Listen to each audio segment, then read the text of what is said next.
Olá, caríssimo telespectador da Rede Século XXI, obrigado por ter permanecido conosco. Depois desse breve intervalo, começamos o segundo e último bloco do último encontro, o 25º, dedicado ao programa Luz da Vida ao argumento Verdades Esquecidas, a ira de Deus. E esse último programa visa a recordar as principais características de Deus, que Ele quer que nós saibamos, que as Escrituras falam a respeito dele. Deus é bondade infinita. Deus é constante misericórdia. Deus é intermitente ternura. Deus é compaixão. Deus é infinita paciência. Deus é rico em misericórdia, diz o apóstolo Paulo na carta aos Gálatas. Deus é amor, diz a primeira carta de São João. Isso é o essencial. Sem, porém, esquecer que ele se ira, que a sua cólera se acende. Mas Deus se ira contra o quê? Sua cólera se acende contra o quê ou quem? Romanos, capítulo 1, versículo 18. Aspas. A ira de Deus se acende do alto do céu contra toda a impiedade e perversidade dos homens. A ira de Deus, expressão de sua santidade, é a indignação do Criador contra o pecado da criatura. É o não de Deus, é o rechaço de Deus, aquilo que ofende a Ele, aquilo que não pode ser tolerado por Ele. São Tiago, na carta que ele escreve, a única do Novo Testamento, no capítulo 1, versículo 17, traz-nos uma verdade nesta direção, nesta linha, o destaque em toda a Escritura de todas as qualidades de Deus, de todos os predicados de Deus, que são convergentes, que são confluentes, que não se contradizem. Não é da ira, não é da fúria, não é da cólera. Qualidades de Deus, há outras mais importantes. Vejamos o que São Tiago diz. Há uma unanimidade, um consenso entre os autores sagrados em recordar isso. Deus é ira, mas não é principalmente isso. Deus se encoleriza, mas o agir dele não é principalmente dessa forma. Tiago, capítulo 1, versículo 17. Toda dádiva boa e todo dom perfeito vem de cima, descem do Pai das luzes, no qual não há mudança, nem mesmo aparência de instabilidade. Aqui duas coisas: dádiva, dom perfeito, tudo isso procede do Pai das luzes. Aqui nem se fala de ira. A segunda pontuação desse versículo, o Pai das luzes não tem qualquer vestígio de mudança, não tem qualquer possibilidade de nele se verificar a instabilidade. Deus não muda, eu sou Deus e não mudo, diz Malaquias capítulo 3, versículo 6. O agir de Deus é uniforme, o que não significa dizer que sua pedagogia no tempo seja a mesma para todas as pessoas. Então, você tem um filho e um pai. O filho, ora, é obediente ao pai, é dócil ao pai. O relacionamento do pai com um filho não vai comportar correções. Como corrigir um filho que não precisa de correção? O amor do pai pelo filho, digamos assim, diz: poderei corrigir o filho quando ele precisar de correção, mas agora não. Isso nesse momento.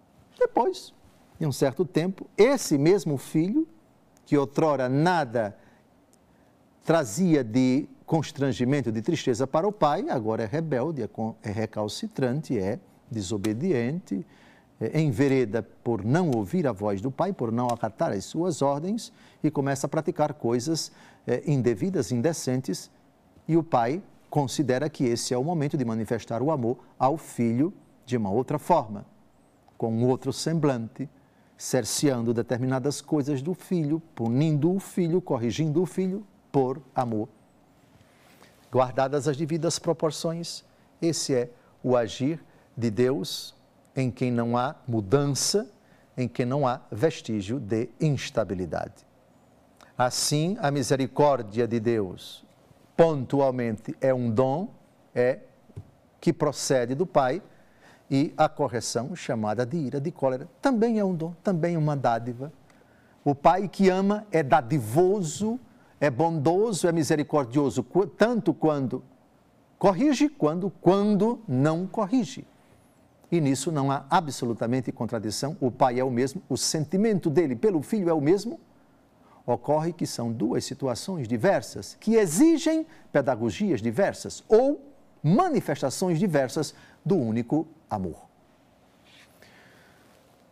E a palavra amor tem que ser a última palavra nesse estudo sobre a ira de Deus. Os dois últimos textos que eu escolhi para esse finalzinho de estudo, de investigação, são textos que falam do amor de Deus revelado em Cristo. No diálogo com Nicodemos, no capítulo 3 do Evangelho segundo João, o próprio Jesus, que é a imagem visível do Pai invisível, a manifestação visível do amor imenso do Pai pelos homens, diz a seguinte frase: com efeito, de tal modo, Deus amou o mundo, que lhe deu seu Filho único, para que todo o que nele crê não pereça, mas tenha a vida eterna. O cristão, olhando para a cruz, compreende a que ponto o amor de Deus chegou. Outra tradução desse texto: tanto Deus amou o mundo. Ou outra tradução: o amor de Deus pelo mundo chegou a tal ponto que Deus não poupou o seu único filho. Deus enviou o seu filho para que todo o que nele crê não pereça, mas tenha a vida eterna. Na cruz, nós compreendemos o grau inimaginável de virulência do pecado. A profecia do servo sofredor de Isaías, capítulos 52 e 53, diz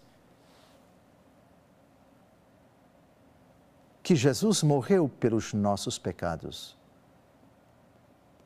Ele morreu por causa dos nossos pecados. E essa frase, ela é entendida, seja porque nossos pecados causaram a morte dele, portanto, os pecados como causa, mas também significam, essas palavras, a sua morte foi para redimir nossos pecados. Ou seja, a morte do servo sofredor, ele morreu por causa dos nossos pecados, para redimir-nos dos pecados. E nisso, não se fala absolutamente da ira de Deus. É errado você dizer que Jesus morreu para aplacar a ira do Pai, como se o Pai tivesse enviado o Filho para manifestar toda a sua fúria contra ele. Não, o mistério da cruz parte do amor, segue o amor e tem como finalidade o próprio amor. Tanto Deus amou o mundo. Portanto, na cruz nós temos o amor do Filho pelo Pai, que, obediente ao Pai, se rebaixa por amor ao Pai e amor aos homens e se oferta ao Pai. E por outro lado, o Pai, amando o mundo, se compraz no sim do Filho, e amando o Filho, este é o meu Filho muito amado, em quem eu me comprazo. Isto é, mandei o meu Filho por amor, não foi para me irritar com ele, não foi para que ele aplacasse a minha ira, não foi para que eu manifestasse minha ira contra o meu Filho. Mandei meu Filho por amor, e meu Filho foi por amor, e ele morreu por amor, e eu acolhi esta oferta de amor.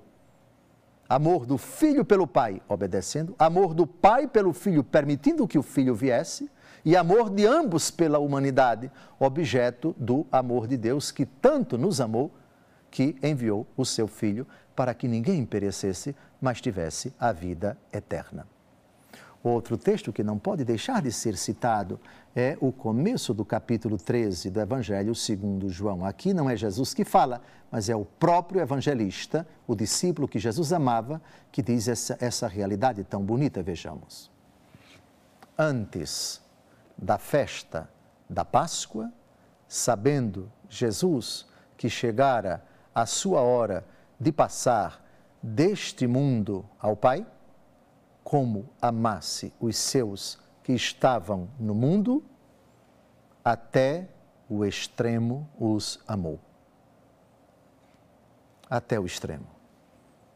Não há prova maior de amor na face da terra, na história da humanidade, que se iguale, que se equipare ao amor de Deus pelos homens em Cristo. E não há prova maior de amor de nenhum ser humano, e Jesus é ser humano, com exceção do pecado, semelhante a nós em tudo, que se equipare, que se iguale à manifestação de Jesus por todos os homens até ao extremo, até as últimas consequências. Fora da cruz, não há outra prova tão extrema, tão bela, tão completa, tão radical de amor pelos homens, senão esta, até o extremo os amou. E é nessa perspectiva que nós concluímos o estudo da ira de Deus. A ira de Deus significa isto: eu te amei tanto que derramei meu sangue na cruz por ti. E o teu pecado eu não posso tolerar. Aliás, o teu pecado foi a causa do meu sofrimento e da minha morte. E porque eu te amo, essa manifestação de amor na tua vida, para te salvar, precisa assumir uma conotação de ira, uma indignação contra tua perversidade, tua impiedade, tua maldade. A ira de Deus se manifesta do alto do céu contra toda impiedade e perversidade dos homens. Porque Deus nos amou até ao extremo, sua ira precisa se acender, até que nós acordemos, até que nós percebamos a gravidade do que aconteceu no Calvário e, renunciando ao pecado, venhamos sempre a habitar, a residir, a reclinar o nosso coração no coração daquele cujo corpo foi transpassado pela lança e de onde jorraram sangue e água. Terminou o estudo da ira de Deus com um testemunho belo da sua imensa misericórdia em Cristo. Até o próximo domingo, se Deus quiser, quando iniciaremos um estudo sobre outra verdade esquecida, para a qual precisaremos de uns 15 ou 20 programas. Uma santa semana. Até lá, se Deus quiser.